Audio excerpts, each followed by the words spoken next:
Madam ನಮಸ್ಕಾರ. ನಮ್ಮ ಈ ಅಂಡಮಾನ 5 ದಿನ ಪ್ರವಾಸದ ಬಗ್ಗೆ ನಿಮ್ಮ ಅನಿಸಿಕೆ ಅಭಿಪ್ರಾಯಗಳ ಬಗ್ಗೆ ತಿಳಿಸಿ. ಶರಣಾರ್ಥಿ.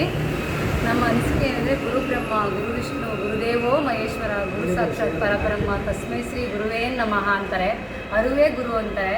ತ್ರಿಮೂರ್ತಿಗಳು ಅಂದರೆ ಇಲ್ಲೇ ಇದ್ದಾರೆ. ಇವರೇ ಗುರು ಬ್ರಹ್ಮ, ವೇದಮೂರ್ತಿ ಸರ್, ರವಿ ಸರ್, ವೆಂಕಟೇಶ್ ಮುನಿ ಸರ್. ಅವರು ನಮಗೆ ಒಂದು ಗುರುಗಳಾಗಿ ಮಾರ್ಗದರ್ಶಕರಾಗಿ ಅಂಡಮಾನಿಗೆ ಕರ್ಕೊಂಡ್ಬಂದಿದ್ದಾರೆ. ಇಲ್ಲಿ ಎಷ್ಟು ಅದ್ಭುತವಾಗಿ ನಮಗೆ ಒಂದು ಇದು ಸಿಕ್ತು ಅಂದರೆ ಅದು ಚಿಕ್ಕ ವಯಸ್ಸಿನಲ್ಲಿ ಮಾಡಿದಂಥ ಅನುಭವಗಳನ್ನೆಲ್ಲ ನಾವು ನೆನಪು ಮಾಡ್ಕೊಂಡ್ವಿ. ಬೀಚಲ್ಲಾಗಲಿ ಎಲ್ಲಾಗಲಿ. ಆಮೇಲೆ ಕನ್ನಡ ಸಾಹಿತ್ಯದ ಬಗ್ಗೆ ನೀವು ತುಂಬ ಅರಿವನ್ನು ಮೂಡಿಸ್ಕೊಂಡು ಕವಿಗಳನ್ನು ಕರ್ಕೊಂಡು ಪತ್ರಕರ್ತರು ಎಲ್ಲರೂ ಸೇರಿ ಒಟ್ಟಿಗೆ ಅವ್ರನ್ನೆಲ್ಲ ಕೂಡಿಸ್ಕೊಂಡು ಕರ್ಕೊಂಬಂದಿದ್ದೀರಾ. ನಿಮಗೆ ಹೃತ್ಪೂರ್ವಕದ ಧನ್ಯವಾದಗಳನ್ನು ಹೇಳ್ತೇನೆ.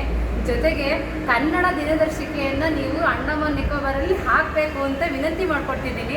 ಯಾಕೆಂದರೆ ನಮ್ಮ ಕನ್ನಡ ಅಂದರೆ ನಮ್ಮ ಒಂದು ಶಕ್ತಿ, ನಮಗೆ ಕನ್ನಡ ಅಂತ ಅಭಿಮಾನಿಗಳು ನಾವು.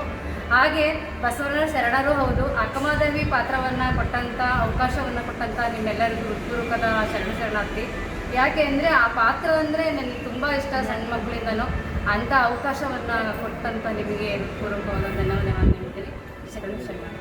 ಧನ್ಯವಾದಗಳು ಮೇಡಮ್.